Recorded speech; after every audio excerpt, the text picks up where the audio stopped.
저는 개인적으로 이 비유가 어떤 교리적으로 구원에 대해서 이렇게 가르침을 주는 비유라고 생각하지는 않습니다. 간단하게 말해서 품삯을 받는 것이 비유로 예수님께서 구원에 대해서 가르쳤다면 당연히 행위 구원론이 여기서 나오게 되겠죠. 때문에 그런 이상한 교리가 나오게 되고, 다른 성경 구절들과 비교해 봤을 때 저는 이것이 어떤 구원의 그런 교리적인 것을 가르치고 있다고 생각하지 않습니다. 그리고 솔직히 말씀드리면 제가 어떤 성경 학자여 가지고 이런 비유를 가지고 어떤 교리를 막 쥐어 짜내는 그 정도의 어떤 성경적인 지식이나 그런 지혜가 저에게 있지 않습니다. 저는 오늘 이 비유의 말씀을 통해서 예수님께서 저희에게 가르치시고자 했던, 이때 듣고 있던 이전에 이런 제자들이 했던 그런 말에 대해서 가르침을 주시고자 했던 그런 영적인 교훈에 대해서 나누고자 합니다. 나누기 전에 성경에서는 분명히 구원이 행위가 아닌 은혜로 받는 것임을 분명히 말씀하시는 것을 다시 한번 짚고 넘어가기 원합니다. 수요 모임 때 목사님께서 하셨던 성경 공부의 복습, 교리는 이렇게 성경 구절을 크로스 체킹이 꼭 필요하다고 말씀하신 거 몇몇 분들 기억하실 겁니다. 에베소 2장 8절에서 9절 말씀에 정확하게 얘기하고 있죠. 너희가 믿음을 통해 은혜로 구원받았나니 그것은 너희 자신에게서 난 것이 아니요 하나님의 선물이니라. 행위에서 난 것이 아니니 이것은 아무도 자랑하지 못하게 하려 함이라.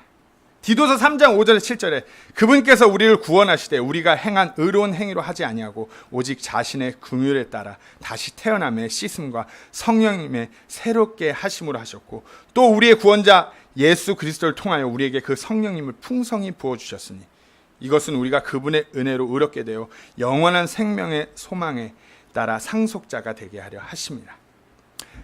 아멘. 그 어떤 대단한 행위가 있다고 해서 우리가 구원받을 수 있는 어떤 자격이 있는 것이 아닙니다. 구원은 오직 믿음으로 하나님의 은혜로 받는 것입니다.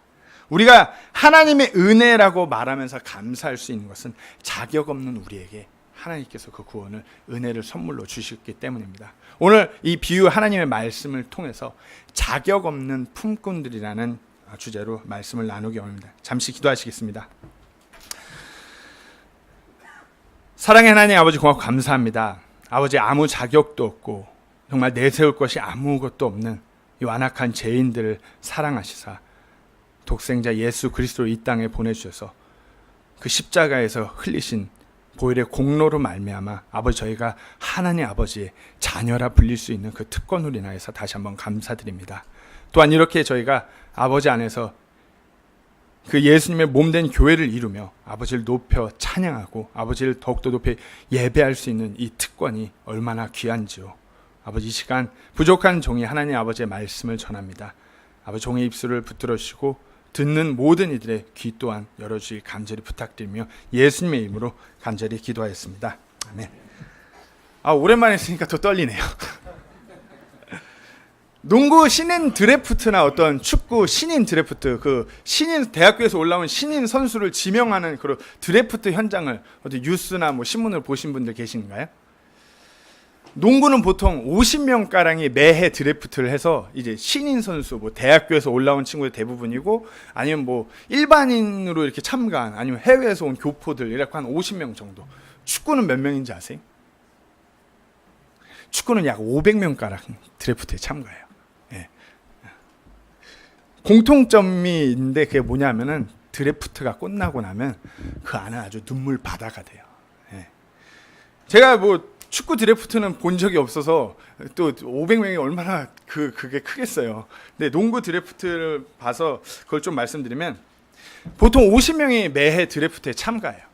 그리고 거기서 딱 10명 가량의 선수들이 지명을 받고 나머지 40명은 그 정말 자기가 어렸을 적부터 계속 수년간 밥만 먹고 농구만 한 그것에 대해서 이제 그런 꿈도 잃어버린 채 돌아가게 되는 거죠. 축구도 500명 가량에서 한 100명 뽑히고 400명 가량은 나중에 어떤 실업팀이나 어디 해외에 또 다시 이렇게 지원해서 가는 길이 축구는 좀 열려 있다고 하는데 400명이 그 자리에서 집에 돌아간다고 하더라고요. 매년 그렇게 어떤 신인들을 뽑고 프로에 데뷔할 수 있는 기회를 주는 그 자리는 눈물바다가 돼요. 어찌 보면은 뽑힌 자는 수년간 자기 초등학교부터 뒷바라지를 해온 부모님에게 이제 내가 떳떳할 수 있는 기회를 얻게 되면서 막 눈물을 주룩주룩 흘리고, 그 옆에서 우리 아들 이름이 호명되길 막 간절히 막 이렇게 빌고 있다가 우리 아들이 누구 아무개 이름 막 이런 부모님도 눈물을 흘리고, 또 이제 몇 명이 한 5명이 불려나가기 시작하면은 그 불리지 못한 수십 명의 선수들과 그 부모들은 눈물을 흘리면서 막 간절히 막 손을 덜덜 떨면서 막 거기 계시기 시작해요. 자기 아들의 이름이 나오길 간절히 바라면서 기도하지만 결국 모든 팀들이 이제 막 그 선수들의 이름이 있는데 지명을 포기하는 거예요. 몇 번째 지명을 포기하겠습니다. 몇 번째 지명을 포기하겠습니다. 그렇게 이제 지명되지 못한 선수와 수십 명의 가족들이 눈물을 흘리면서 그 자리를 이제 뜨게 됩니다. 그들은 어떤 프로 선수 그런 데뷔라는 꿈을 가지고, 프로 농구 선수가 되겠다는 꿈을 가지고 어렸을 적부터 먹고 운동하고 이것만을 반복하면 그 하나만 바라봤던 선수들인데, 상대적으로 어떤 신체적인 조건이 우위에 있지 못하던가 아니면 그런 실력적인 스킬적인 면에서 더 상대적으로 우위에 있지 못하기 때문에, 지명되지 못했기 때문에 그렇게 집으로 돌아가게 되는 것이죠. 암담하지만 이게 어찌 보면 저희 세상의 이치고 세상이 돌아가는 원리예요. 인간의 한계이기도 하죠. 이게 최적의 방법이고, 상대적으로 평가하는 방법이 어찌 보면 정말 세상에서 가장 정확하고 공정한 방법이라고 저희는 그렇게 얘기할 수 있습니다. 고등학교 입시에도 점수를 통해서, 수능 점수를 통해서 등수를 매겨갖고 상위 몇 프로 이렇게 해서 다 상대적으로 나눕니다. 대학교도 뭐 요즘엔 어쩐지 왜 저 때는 절대평가에서 상대평가로 이제 바뀌었어요. 그래서 12명 아래 클래스는 절대평가인데 그 위로는 상대평가였어요. 누군가는 F를 꼭 맞아야 되고, 누군가는 D를 꼭 맞아야 되고, 누군가는 A를 맞아야 되는 상대적인 평가 시스템. 그래서 몇몇 저희 복학생들은 인원수가 없는 강의만 골라서 신청했다가 그 12명 안 차면 다른 강의실에 옮겨가서 막 낮은 점수를 받기도 했었습니다. 예민한 부분일 수도 있지만 이것은 동일하게 교회에서도, 우리 그리스도인들 안에서도 보여지는 현실이기도 합니다. 자기가 가고자 하는 교회를 정할 때도 상대적인 기준으로 교회를 정합니다. 상대적으로 우리 집에서 가까운 교회, 목사님 설교가 상대적으로 내게 더 은혜를 주는 그런 교회, 상대적으로 어떤 유년부나 초등부 조직이 잘 조직된 교회, 대부분 이와 같이 어떤 상대적인 기준으로 교회를 정하는 것이 대부분입니다. 또 교회 안에서도 뭐 담임 목사님을 청빙할 때 상대적으로 설교도 잘하고, 성품도 상대적으로 좋고, 목소리도 상대적으로 좋고, 어떤 인품, 학벌, 상대로 좋은 학교, 유학파, 이런 목사님들을 상대적으로 막 이렇게 추려서 평가했고 몇몇 이렇게 올려놓고 교인들한테 투표를 시키기도 해요. 저희 교회도 요 근래 이거 선풍기 구매할 때 몇몇 형제님들이 아주 상대적으로 가성비가 좋은 걸 이렇게 올려갖고 논의를 하셔갖고 구입한 선풍기들입니다. 저는 이것이 나쁜 것이라 말하는 것이 아닙니다. 근데 이것이 저희 인간들의 어찌 보면 한계예요. 상대적으로 좋은 것을 찾고자 하는 것, 상대적으로 그렇게 해서 좋은 것을 잡을 수밖에 없는 것, 상대적으로 생각하는 그 사고가 저희 인간의 한계입니다. 근데 아무리 인간의 최선책이고 가장 공정한 방법이라고 하여도 모든 것을 아시는 하나님 앞에는 그것이 너무나 어리석다는 것입니다. 오늘 본문 이전에 베드로에게서 이와 같은 모습이 나옵니다. 마태복음 19장 27절에 보소서 우리가 모든 것을 버리고 주를 따라싸우니 그런즉 우리가 무엇을 얻으리까 하며, 이전에 베드로는 어떤 유대인들의 보편적으로 자리 잡고 있는 그런 사고방식인 공로의 교리 개념, 주이시 닥트린 오브 메리트라고, 그런 자기 공로에 의해서 자신의 죄를 탕감받을 수 있고 그 어떤 보상이 남들보다 더 있다라고 그렇게 여기는 사고방식이 유대인에게 있는 그런 보편적인 사고방식이 자리 잡고 있었습니다. 종말의 때 그래서 하나님께서 심판하실 때 자기의 죄와 선행을 비교해서 자기의 선행의 자신이 더 그런 죄의 부채보다 많다면 하늘의 상급을 더 보상을 받을 수 있다고 생각할 수 있는 그런 사고방식에 이르게 된 거예요. 예수님, 제가 다른 사람들하고 비교했을 때 우리가 모든 것을 버리고 당신을 따랐잖아요. 우리에게 그 어떤 차등의 보상이 분명히 있을 텐데 그게 뭐예요? 저희한테 뭘 더 주실 거예요? 인간적으로 보자면, 세상의 이치와 원리적으로 보면 당연한 거예요. 남들은 그냥 이렇게 예수님 믿습니다 이런데 모든 것을 다 버리고 그분을 따랐는데, 세상적으로 보면 그렇잖아요. 근데 그런 상대적인 그런 기준과 그런 사고에 대해서 예수님께서는 이 비유를 통해서 가르침을 주십니다. 하나님의 통치가 있는 그곳은 하나님의 은혜가 넘치는 그곳입니다. 그것은 어떤 하나님의 은혜는 인간적인 사고, 인간적인 상대적인 기준으로 주어지는 것이 아니라고 분명히 말씀하시는 거예요. 이사야서 55장 8절에 내 생각은 너희 생각과 다르며 내 길은 너희 길과 다르니라 주가 말하노라. 오늘 비유의 내용을 잠깐 나누자면, 주인은 아침 일찍 그 품꾼들의 일이 시작하기 이전 시간에 이제 그런 어떻게 보면 인력 시장과 같은 곳에 나오셔서 주인이 나와갖고 이제 그런 품꾼들을 일찍부터 고용하기 시작한 거죠. 이때 시간은 여긴 유대인, 저희 성경엔 유대인 시계로 이렇게 시간이 표시되어 있는데, 저희 시간으로 보자면 뭐 일이 시작하기 이전에 한 6시쯤에 주인이 나왔다고 보시면 돼요. 그래서 이제 건장한 그런 품꾼들에게 1데나리온씩 하루에 품삯을 주기로 그런 합의를 하고 자기 포도원을 들여보냅니다. 그리고 2시간이 지나서 3시, 저희 시간으로 오전 9시쯤 와서 또 이렇게 빈둥빈둥거리고 있는 자들을 자기 포도원을 들여보냅니다. 또 한 시간이 지나서 또 이렇게 계속해서 품꾼들을 나와서 들여보냅니다. 여기서 영어로 그 품꾼들이 놀고 있다고 할 때 아이들이라는 단어가 쓰였어요. 이들이라고 그러나? 아이들이라고. 제가 영어가 짧아서. 이 단어의 뜻은 하는 일 없이, 막 저희가 놀고 있다니까 막 무슨 이 사람들이 막 이러고 놀고 있다고 생각할 수 있는데, 하는 일 없이 빈둥거리고 있다는 뜻이에요. 제가 그 한창, 지금도 젊지만 더 젊었을 적에, 아주 어릴 적에는 인력사무소를 자주 갔어요. 친한 형이 용역사무소 사장이어갖고 용돈벌이하고 좀 이제 그런 필리핀 갈 비행기 티켓값 벌고자 많이 인력사무소를 갔는데, 8시 반쯤 넘어가면서 이 아이들이라는 이 영어 단어의 표현이 인력사무소에 아주 잘 보여요. 일 잘하고 기술 좋은 목수 아저씨들은 일찍부터 일자리 딱 잡아갖고 준비해갖고 딱 나가세요. 오늘 11만 원짜리래? 이러고 나가세요. 그러면서 이제 이미 나갈 곳이 다 정해진데, 이제 그때 당시 제가 참 얄쌍, 좀 표현을 빌리자면 상대적인 게 아니라 제 주관적인 기준에서 얄쌍하고 우윳빛 피부 막 이래갖고 애띤 얼굴을 갖고 앉아있으면은, 저 같은 사람은 딱 봐도 일 못하게 생겼네, 이거 어디 부잣집 그런 아들 아니야? 이러면서 제끼고, 뭐 딱 봐도 쓰러질 것 같은 아저씨들 여기 옆에서 신문 보고 계시고, 딱 봐도 아직 술 덜 깨갖고 해롱해롱 된 아저씨, 누워서 자고 있는 아저씨 막 넘어가고. 왜 그런 사람들이 이렇게 빈둥빈둥 데리고 있어요? 왜 그렇죠? 일자리가 없으니까, 불러주는 사람이 없으니까.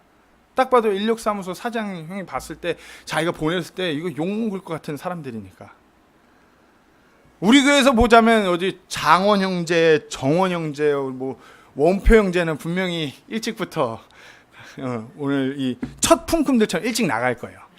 저는 그래도 이렇게 그래도 9시쯤 갈 수 있지 않을까. 품꾼이 다시 6시, 그런 점심 먹은 12시쯤 나와서, 또 9시, 오후 3시에 나와서, 주인은 나와서 동일하게 품꾼들을 포도원으로 들여보냅니다. 그리고 이제 11시, 오후 5시, 이때 당시 오후 6시가 되면 이제 일이 끝나고 품삯을 주는 시간에 이르러요. 이때 이제 거의 그냥 턱걸이 1시간 남았는데 완전 막장이에요. 끝날 때예요. 이때 이게 해갖고 포도원에 아마 들어가서 일 시작하려고 그러면, 야, 품삯 줄게, 이리 와, 이런 시간이 됐는데 포도원 주인이 또 들여보내요. 그리고 이제 저녁 시간이 돼서 자기 청지기를 불러서 품삯을 나눠주라고 합니다.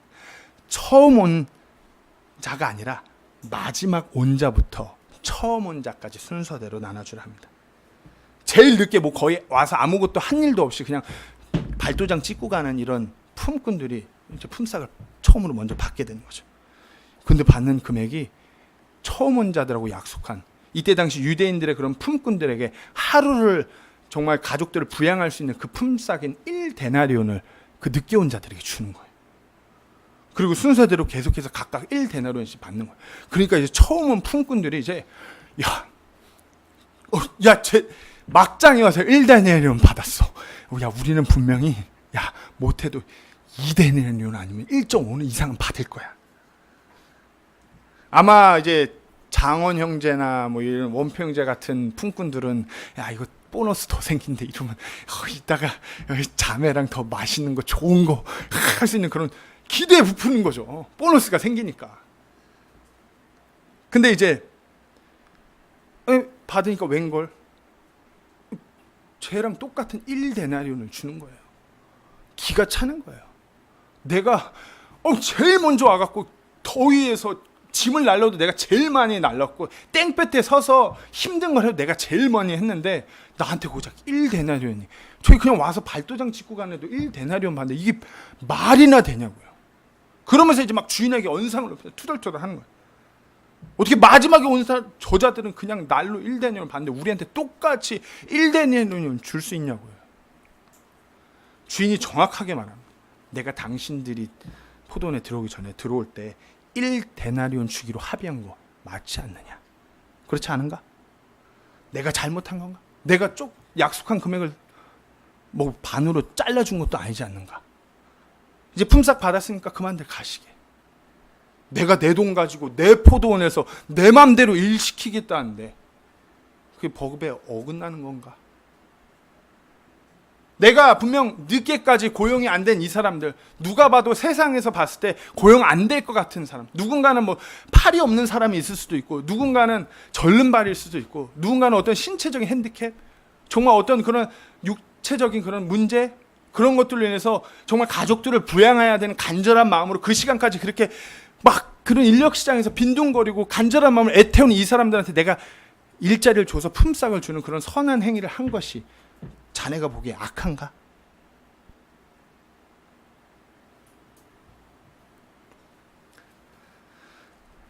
오늘 주인은 어찌 보면 품삯이 간절히 필요한 사람들, 그 품꾼들에게 은혜를 베푼 것입니다. 처음 온 자들부터 마지막 온 자들까지 동일합니다. 정말 품삯이 필요한 자들, 하루 품삯을 받아야 하루를 가족을 부양할 수 있는 그 품꾼들에게 품삯이라는 은혜를 허락한 것입니다. 오늘 비유의 내용입니다. 주인의 어떤 그런 품삯을 주는, 일을 시키고 그렇게 품삯을 주는 기준이 품꾼들의 기준과 맞지가 않아서 생긴 내용입니다. 근데 예수님께서는 이 포도원 주인의 이 기준이 저희가 이해할 수 없지만 어찌 보면 하나님의 그 은혜 안에서 절대적으로 정확한 기준임을 말씀하신 것입니다. 처음인 자가 마지막이 되고 마지막인 자가 처음이 될 수도 있다라는 말도 안 되는 그 기준, 그것이 하나님의 기준입니다. 오늘 본문 1절을 다시 한번 주목하겠습니다. 하늘의 왕국은 마치 품꾼들을 고용하여 자기 포도원에 들여보내려고 아침 일찍 나간 집주인과 같으니라. 하늘의 그 통치가 임한, 하나님께서 그 통치하신 그 왕국은 이 집주인이다. 이 집주인이야. 이것이 그 가르침의 핵심입니다. 품꾼들을 고용해서 자기 포도원에 들여보내는 그 주인의 기준, 그 절대적인 기준, 그것이 통치가 임하는 나라의 그 은혜의 기준인 것이다. 이 집주인은 구절마다 계속해서 본인이 직접 나가서 그 품꾼들을 불러옵니다. 계속해서 나가서. 이 집주인은 자기의 그 은혜를 허락하고자 찾아오신 분이십니다. 품꾼들을 고용해서 자기 포도원으로 들여보내는, 정말 하루하루 품삯이 있어야만 살아갈 수 있는 일들, 누군가 자기에게 일자리를 줘서 품삯을 줘야지만이 살아갈 수 있는 그들에게 그 은혜를 베풀고자 계속해서 찾아간 그 집주인의 모습입니다. 어찌 보면은 이 집주인은 이 자들이 정말 품삯이 필요한 자들이라는 걸 너무나 잘 아는 집주인이었기 때문에 그 선한 행위, 그 은혜를 베푼 것입니다. 처음 온 자부터 나중에 온 자까지 동일하게 그 품삯이 필요한 자들입니다. 이 품꾼들이 품삯을 정말 간절히 원하고 필요로 하는 것처럼 어찌 보면 우리에게도 하나님의 그 은혜가 너무나 간절하고 필요합니다. 구원받지 않는 죄인에게, 구원받지 않은 그 죄인에게 영원한 형벌이 기다리고 있는 그 죄인들에게 하나님의 그 구원의 은혜가 절대적으로 필요합니다. 로마서 3장 10절에 의로운 자는 없나니 단 한 사람도 없습니다. 의로운 사람이 단 한 사람도 없습니다. 때문에 모든 사람이 그 하나님의 은혜가 필요한 것입니다. 로마서 3장 23절 24절 모든 사람이 죄를 지어 하나님의 영광에 이르지 못하더니 그리스도 예수님 안에 있는 구속을 통해 하나님의 은혜로 값없이 의롭게 되었느냐. 그 은혜를 허락하시기 위해서 우리 예수님께서 이 땅에 오신 것이에요. 우리에게 찾아오신 것이에요. 계속해서 그 은혜의 복음을 아직까지 구원받지 못하는 사람들에게 전하게끔 하시는 것이에요. 마가복음 2장 17절에도 온전한 자들에게는 의사가 필요 없으나 병든 자에게는 필요하니 나는 의로운 자들을 부르러 오지 아니하고 죄인들을 불러 회개하게 하려고 왔노라 하시는. 예수님께서 그렇게 이 땅에 오신 것이에요. 죄인들에게 찾아오셨죠. 왜요? 그들을 구원하고자. 구원받은 자들에게도 동일합니다. 하나님의 은혜가 없이는 하루하루를 살아갈 수가 없습니다. 매 순간마다 허락하신 그 은혜가 있기에 우리가 이 땅에서 그리스도인으로 살아갈 수 있는 것입니다. 마치 이스라엘 백성들이 이집트에서 나와가지고 광야에서 하루하루를 살아갈 때 하나님의 그 은혜가 순간순간 임하지 않았더라면 살아갈 수 없던 그것과 동일한 것입니다. 사도 바울이 이와 같은 고백을 했습니다. 이전에 염자매님이 찬양하시던 그 고백과 동일한 내용입니다. 고린도전서 15장 10절에 하나님의 은혜로 내가 지금의 내가 되었으니 내게 베푸신 그분의 은혜가 헛되지 아니하여 내가 그들 모두보다 더 많이 수고하였으나 내가 아니요 오직 나와 함께 하신 하나님의 은혜로다. 그 은혜를 허락하시고자 오신 그분이 우리 주 하나님, 우리 예수님이십니다. 그리고 그 은혜를 베푸시는 그분이 바로 그 은혜를 베푸신 절대적인 기준에 합한 것입니다. 그런데 문제는 그렇습니다. 때때로 우리가 은혜를 은혜로 생각하지 않는 이 품꾼의 모습, 이 처음은 품꾼의 모습과 동일한 것입니다. 절대적인 기준이 아니라 마치 인간의 상대적인 세상의 이치, 그런 상대적인 기준으로 하나님의 은혜도 그렇게 동일시하려고 합니다. 내가 무언가를 했다고 해서 내게 무슨 내세울 만한 어떤 행위가 있다고 해서 내가 남들하고 비교했을 때 뭔가 하나님 앞에 의로운 점이 있다고 느끼면서 하나님 앞에 나는 좀 달라야 되지 않냐, 하나님 나한테 이건 더 해주셔야 되지 않나, 때때로 이렇게 교만해가지고 우쭐해하고 내가 성경적으로 이만큼 더 알고 있는데 이런 모습으로 그런 우리 자신을 발견합니다. 하나님께 어떤 스스로 차등의 대우를 받아야 된다고 착각해요. 이 처음은 품꾼처럼 자격이 없는 품꾼인데 주인으로부터 품삯이라는 은혜를 받았어요. 약속했던 그 품꾼, 하루를 가족을 부양할 수 있는, 굶기지 않고 또 하루를 감사하게 먹을 것을 먹으면서 온전하게 넘길 수 있는 그 품삯을 받았음에도 불구하고 상대적으로 내가 뭘 더 했기 때문에 그 대우를 받아야 된다고 그렇게 여기는 이 품꾼의 모습. 제가 인터넷에서 재밌는 글을 하나 봤어요. 요즘 교회에서 종종 이렇게 다투는 성도가 있다고 그래요. 누가 그래서 그것을 글을 썼어요.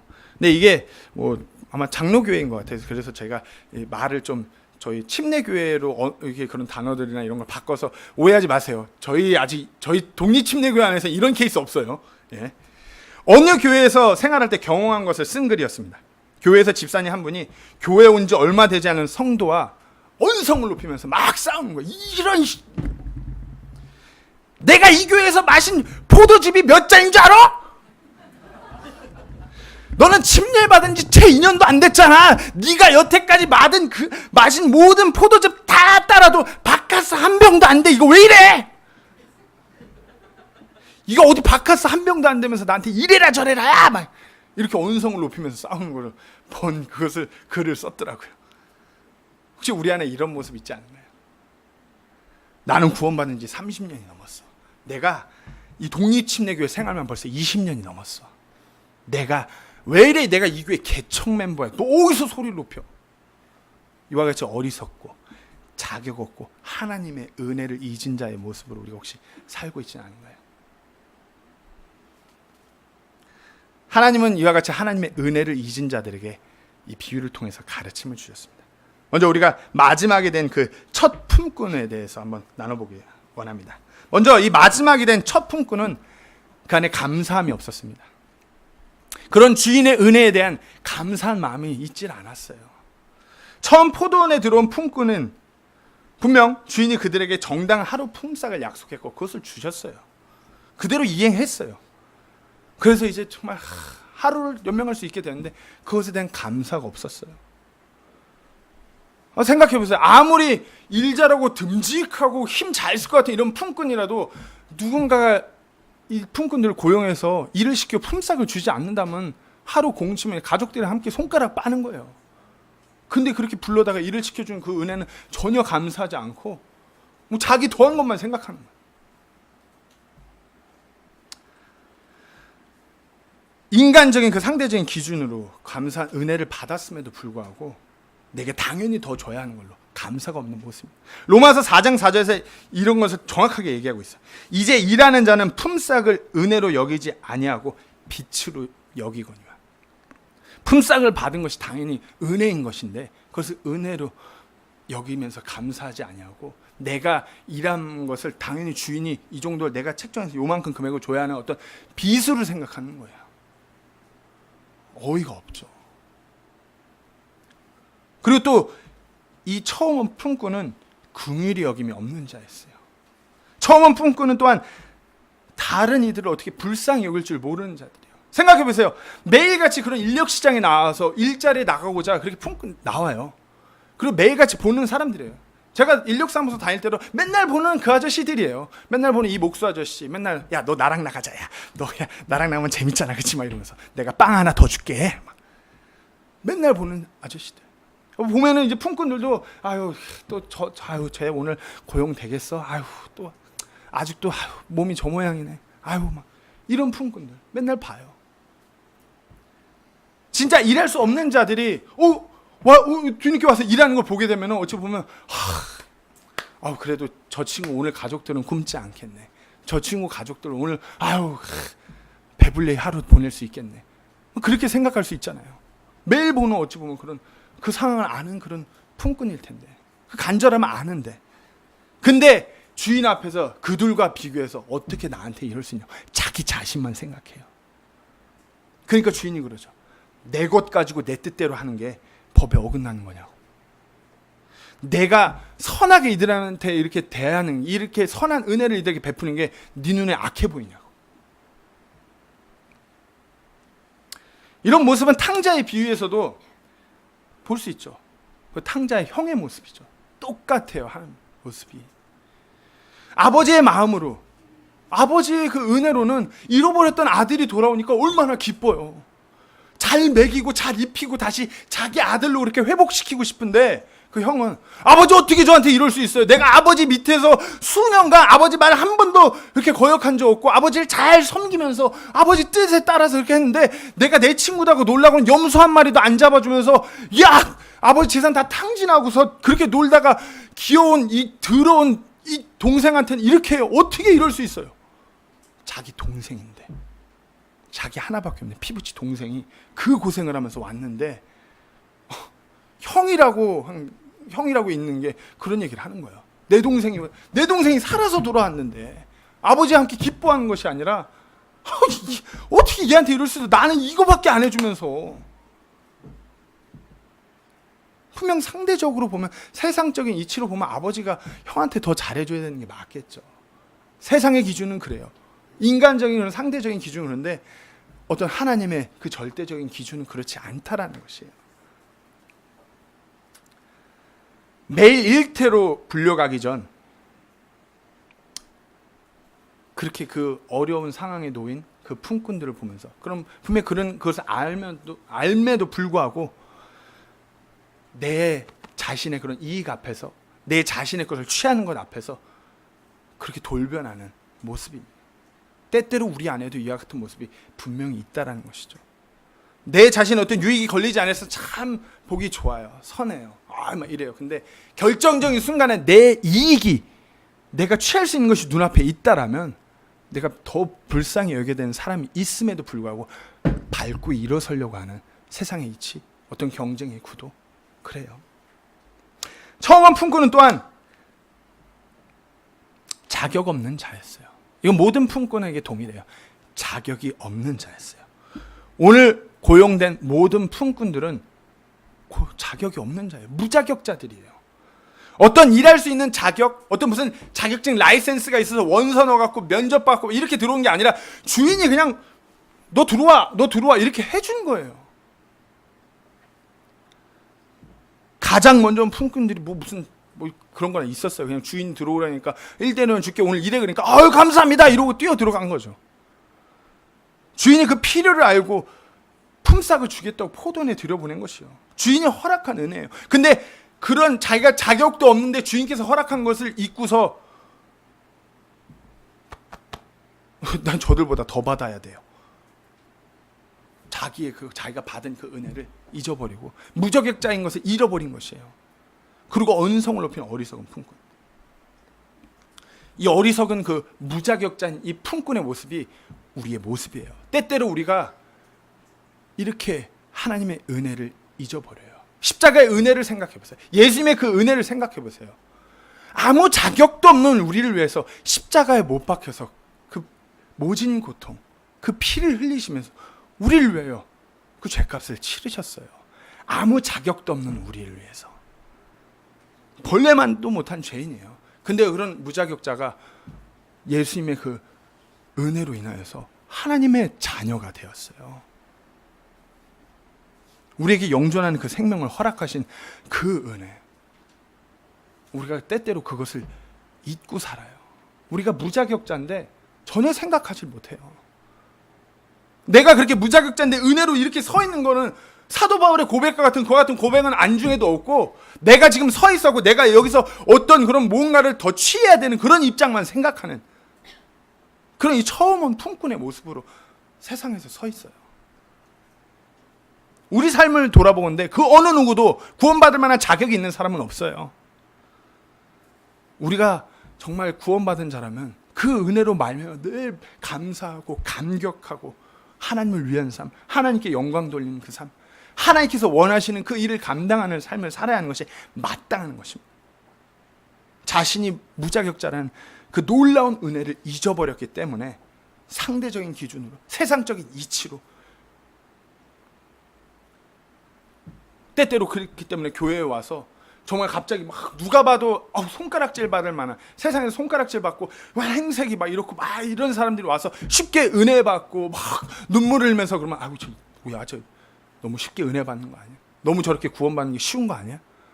그렇게 막 바라보는 시각도 너무 많다라는 거죠. 때때로 어느 교회에서는 그래갖고 행위가 드러나지 않은 이 사람 구원 아니라고 침례 다시 받아야 돼 막 이렇게 교회 안에서 들고 일어나요. 구원받은 분이 교회에 들어오는데 복장이 이래요?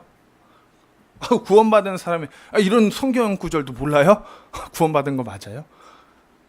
침례교회 다니신다는 분이 성경책이 개역개정이네요.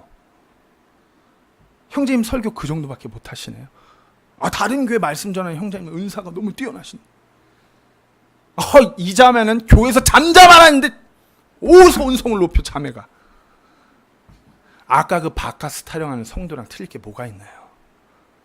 네? 내가 마신 포도즙 잔의 양만을 따지는 그 자매랑 틀린 게 없어요. 자신이 무자격자로 그 엄청난 하나님의 은혜를 누리고 있다는 것을 잊어서 그래요. 내가 지금 이렇게 정말 하나님의 은혜로 서 있다는 것, 그 감격이 없어요. 그 감사가 없어요. 자신이 무자격자라는 것이 없어요. 우리가 이 품꾼이라면 제가 한번 물을게요. 여러분들 몇 시에 들어오셨어요? 본인 스스로가 조금이라도 먼저 들어왔다고 생각하시는 거 아닌가요? 한 신학자 필립 안시라는 신학자는 이 비유를 통해서 대부분의 그리스도인들이 자기 자신을 좀 일찍 온 자로 착각한 삶을 살고 있대요. 말은 아니라고, 말은 나중 왔어요. 저희도 마지막에 온 자라고 하는데 그들의 삶을 들여다보면 자기가 일찍 온 줄로 착각하면서 산대요. 조금이라도 일찍 왔다고 혹시 착각하는 거 아니에요? 내가 저 사람보다 좀 일찍 왔지. 내가 이 친구보다 좀 더 일찍 왔지. 분명하십시오. 하나님의 그 절대적인 기준 안에서 우리 모두가 자격이 없어요. 그야말로 하나님의 은혜로 막바지에 턱걸이로 들어온 자들이에요. 정말 우리가 그런 은혜를 받을 자격이 없는 무자격자임에도 불구하고 하나님께서 우리를 사랑하시사 그 이로 말할 수 없는 구원의 은혜, 하루하루를 숨 쉬면서 정말 은혜로 살아갈 수 있는 그 은혜를 계속해서 허락하시는 것을 우리가 마음속 깊이 새기셔야 합니다. 이제 처음 된 마지막 그 품꾼에 대해 나누기 원합니다. 이 품꾼도 동일해요. 자격이 없죠. 상대적으로 봐도 볼품이 없어요. 그런데 참 이 포도원주의는 마지막에서 이 품꾼을 높이죠. 세상의 이치 원리를 모두를 깨버린 그 절대적인 기준을 이 품꾼을 통해서 보여줍니다. 마지막에 이 품꾼은 말씀드렸다시피 누가 봐도 일 안 시킬 그런 품꾼이에요. 뭐 생각해 보세요. 일하러 가는 인력 시장에 누가 휠체어 끌고 와요. 휠체어 끌고 와서 내 가족이 오늘 품삯 없으면 굶어요. 제발 일 주세요. 근데 어느 주인이 그 품꾼한테 일을 주겠어요? 휠체어 타고 왔는데, 아니 목발 짚고 왔는데, 아니 기부스 이러고 와갖고, 목 기부스 이러고 왔고 이러고 와요. 근데 제일 늦게 온 이런 품꾼 은혜로 일 시켜줬는데 제일 먼저 줘요. 이 유대인의 품꾼 문화에서 먼저 온 순서대로 먼저 품삯을 받아가는 것이 관례예요. 근데 이 관례를 송두리씩 깨버리면서 제일 막장에 온 친구를 제일 먼저 품삯을 줘요. 그러면서 이제 제일 먼저 하고 제일 고생한 친구가 투덜거리니까 한 소리 하는 거예요. 네가 마지막이야. 이것이 하나님의 절대적인 기준이에요.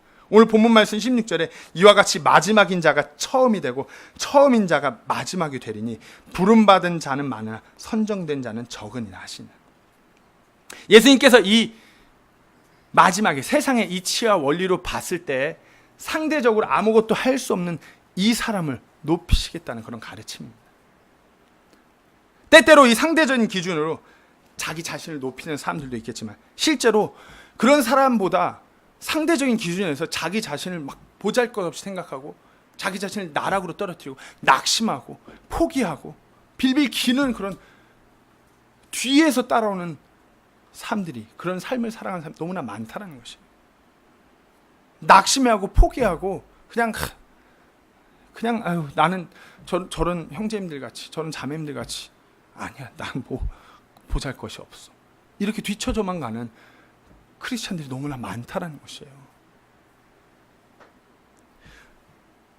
그런 자들에게 그런 벼랑 끝에서 정말 쓰러져 있는 자들 포도원의 주인이 와서 내가 너에게 일을 주겠다 품삯을 주겠다 그렇게 찾아오신 그 은혜인 것이에요. 무자격자에게 때로는 아무것도 할 수 없는 무능력한 자들 누가 봐도 뭐 아무것도 할 수 없는 그 사람 하나님께서 그 사람들을 은혜를 통하여서 이렇게 세우셔서 또 높이시겠다는 하나님의 가르침이시기도 합니다. 스스로 상대적으로 뒤처지고 막 나 아닌 것 같아. 왜 비교했을 때 어떻게 이래? 제가 제 20대를 돌아보건데 제 20대 때는 아주 빠릿빠릿했어요. 지금처럼 어슬렁 이러지 않고 빠릿빠릿했어요. 머리도 팍팍팍 돌아가고 지금 뭐 그냥 애들 데리고 이러고 있는데 그때는 애도 없을 때는 머리가 픽픽픽 돌아가고 잠도 하루에 3시간밖에 안 자고 막 그랬었거든요. 그때는 제가 처음 포도원에 들어온 품꾼처럼 상대적으로 아주 우쭐 거만하면 여기까지 차 있었어요.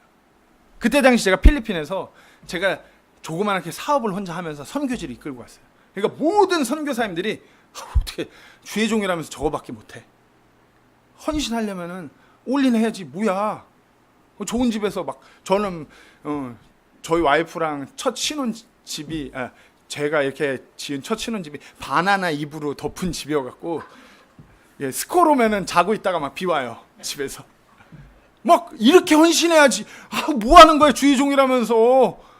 제 처음은 품꾼의 그와 같은 모습이었어요. 근데 30살이 넘어서 유학을 가면서부터는 마지막에 들어온 품꾼 어찌 보면 상대적으로 내 자신 상대적으로 우쭐댈 줄 아는 사람이 상대적으로 더 자기 자신을 나락으로 떨어뜨리는 거예요. 막 미국 가서 막 17, 18살짜리를 저랑 띠동갑인 친구랑 같이 공부하는데 막 날라다니는 애들 옆에 보는 거예요. 그런데 영어도 딸려갖고 이건 완전 장애인이에요. 앞에서 갖고 뭐 하면은 더더더더더 막 영어로 설교하라 그러는데 막 이거 해야지 너 졸업할 수 있어 막 이러는데 막 버버버버 하다가 뭐 대지 1도 못 들어가고 서론만 하다 내려오고 막 나 같은 사람이 내가 어떻게 이럴 수가. 한국 들어와서 사역할 때는 어떤가요? 뭐 이렇게 독립침례교회 말씀 전하는 목사님들 형제님들 보면은 엄청나요. 와, 미국 애들 저리 가라요. 한국 목사님들이 진짜 그런 데서 내가 어떻게 막 그런 생각이 많이 들어요. 수없이 들어요. 매일 들어요. 오늘 아침에도 들어요. 내가 과연? 내가 어떻게? 근데 하나님의 그 기준은 세상적인 기준이 아니라는 거예요. 상대적으로 이렇게 뭔가 갖추고 능력 있고 뭔가 할 수 있을 것 같은 사람을 사용하시는 하나님이 아니라 무능력하고 가질 것 없고 보잘 것 없고 누가 봐도 세상에서 손가락질 고 나락에 있을 것 같은 그 사람 하나님께서 사용하시기 원하는 거예요. 혹시 스스로가 내가 진짜 나는 이 마지막에 온 품꾼만도 못한 것 같아요, 이렇게 생각하는 거 아닌가요? 하나님께서 그런 우리를 더 세우기 원하는 것이에요. 하나님이 그런 사람에게 더 큰 은혜를 허락하시고자 말씀하시는 것이에요. 제가 이 설교문을 쓰면서 썼다가 지웠다가 썼다가 지웠다가 썼다가 지웠다가 조심스러운 부분이에요. 썼다가 지웠다가 오늘 아침에 지웠다가 그래도 나누는 게 낫겠다 싶어서 나누려고 합니다. 이 자리에서 얼마 전에 청년 부흥 집회 때 말씀을 전했던 우리 정한 형제를 기억하실 거예요. 그때 누가 봐도 정한 형제 상태가 안 좋았어요. 말씀을 잘 전할 수 있냐? 그냥 힘들면 안 해도 돼. 아니, 하지 마.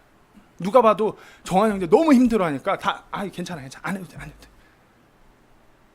근데 그때 정한 형제 전하는 그 말씀의 메시지가 저는 정말 너무 저에게 큰 찔림이 됐어요. 정한 형제가 전했던 그 말씀의 주제는 이랬어요. 부흥이었어요. 우리가 진정한 영적인 부흥이 필요하려면 우리의 인간적인 그런 가치, 인간적인 그런 기준, 그것이 아니라 하나님의 의를 구하고 하나님의 왕국을 구하는 그런 하나님의 기준을 가져야 된다. 그것이 우리에게 필요한 진정한 영적인 부흥이다라고 그렇게 말씀을 전했어요.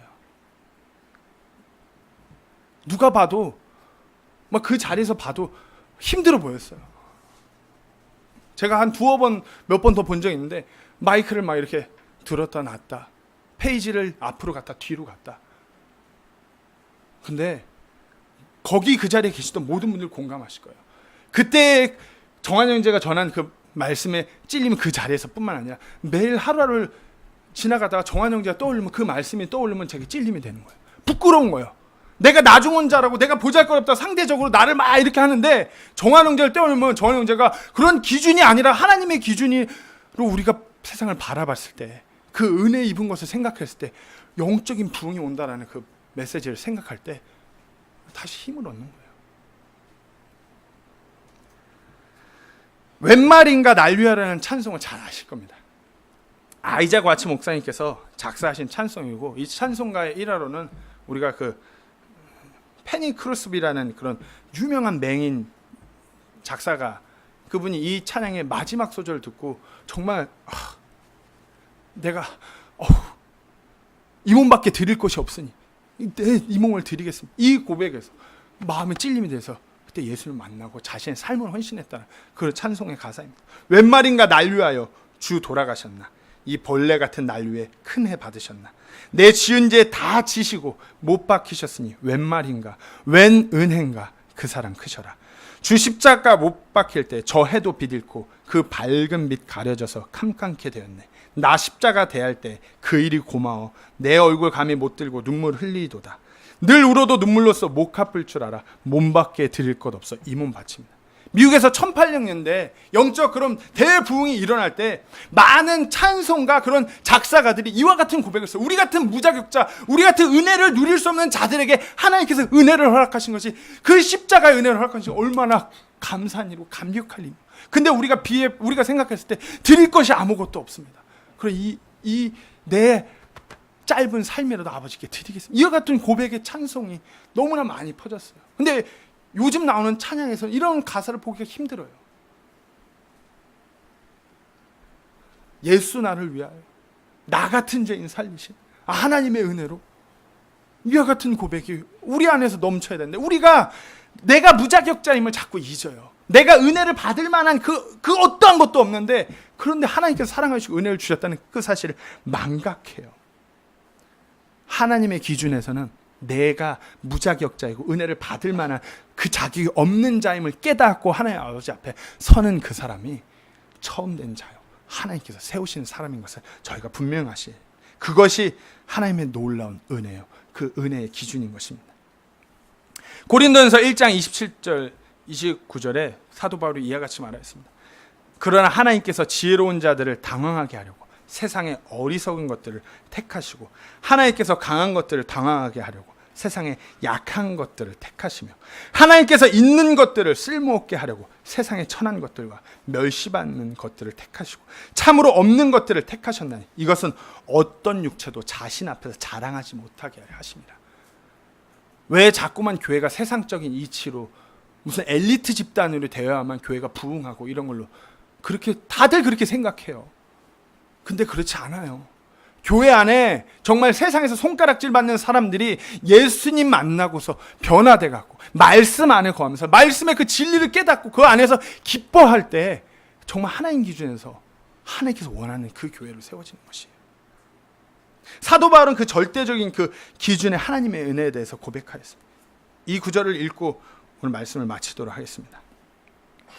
제가 아까 읽었던 구절이고 오늘 염자매님께서 찬양하셨던 그 구절이기도 합니다. 하나님의 은혜로 지금의 내가 되었으니, 정말 자격 없는 자가 하나님의 은혜로 지금의 자기 자신이 있다는 고백입니다. 그 어떤 사도 바울의 어떤 그런 놀라운 지식적인 부분, 어떤 뭐 로마 시민권 있는 뭐 배경 이런 그 아무짝에 쓸모없고 그것이 아니라 하나님의 은혜로 지금의 내가 되었다고. 하나님의 은혜로 내가 복음을 전하는 자요. 하나님의 은혜로 정말 영혼들을 하나님께 말씀으로 그런 자가 되었다는 고백입니다. 내게 베푸신 그분의 은혜가 헛되지 아니하여 정말 은혜 받은 자로 마땅히 그와 같은 삶을 드린 사도 바울의 고백이죠. 내가 그들 모두보다 더 많이 수고하였으나 내가 아니요 오직 나와 함께 하신 하나님의 은혜로다. 아멘. 분명 상대적인 기준으로 봐도 사도 바울 자신이 다른 이보다 많은 수고를 한 게 사실이에요. 자기가 봐도 있어요. 근데 그것이 내가 한 게 아니라, 내가 할 수 있었던 것도 아니라 오직 하나님의 은혜로. 내가 봤을 때 무자격자, 정말 막 믿는 이들을 핍박하고 죽이고자 막 이를 꽉 물고 덤벼들던 그와 같은 사도 바울이 예수님으로 인해서 그 예수님을 증거하는 자로 바뀌었어요. 말도 안 되는 일이 일어났는데 그뿐만 아니라 그와 같은 삶을 살아내게 하는 하나님의 은혜. 내가 때문에 매도 너무나 많이 하고 죽을 위험도 너무나 많이 겪고 정말 그렇게 고생한 끝에 막 그렇게 힘들게 삶을 살아왔지만, 그렇게 많은 일을 했지만 그것이 모두 다 하나님의 은혜라는 고백입니다. 우리 어떻습니까? 혹시 우리가 좀 일찍 왔다고, 처음에 왔다라고, 아니면 남들보다 내가 좀 그렇게 왔다라고 생각하고 계시지 않나요? 우리가 분명히 해야 될 건 정말 하나님의 은혜를 받을 만한 자격 없는 우리가 그 은혜를 통하여서 이 자리에 서 있고, 그 은혜를 통하여서 또 하루를 살아가고, 그 은혜를 통하여서 예수님의 다시 오심을 기다리는 우리 서울 침례교회 정말 그런 그리스도인들이라는 걸 분명히 가슴속 깊이 새기기를 간절히 부탁드립니다. 기도하고 말씀 마치도록 하겠습니다.